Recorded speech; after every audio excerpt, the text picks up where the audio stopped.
Assalomu alaykum, sizlar bilan bugun Haval brendi tarixi haqida gaplashamiz. Haval bu Xitoyning Great Wall Motors kompaniyasiga tegishli avtomobil bo'lib, brend 2013-yil alohida yo'nalish sifatida tashkil topgan. Haval butun dunyo bo'yicha ishlab chiqarish va tadqiqotlarni yo'lga qo'ygan.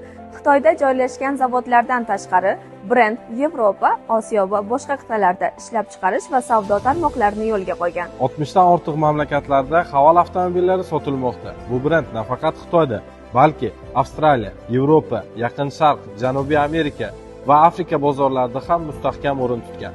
Haval avtomobillari Xitoyning eng yirik bozoriga ega bo'lib, komfort tomonlama ko'p funksiyali va yo'l tanlamas avtomobil bo'lganligi uchun eng ko'p sotilmoqda. Saudiya Arabiston, Birlashgan Arab Amirliklari va Rossiya kabi mamlakatlarda ham muvaffaqiyatli sotuvga erishgan. Haval H6 brendning eng mashhur modeli bo'lib, dunyo bo'ylab millionlab sotilgan. Ushbu model ko'plab mukofotlar va yuqori reytingga ega. Haval avtomobillari sizni qiziqtirgan bo'lsa, ADMAS Namangan Havalga kelib, 5 yil yoki 150 ming kilometr kafolati bilan kredit yoki rassrochka tartibda 5 yilgacha xarid qilishingiz mumkin.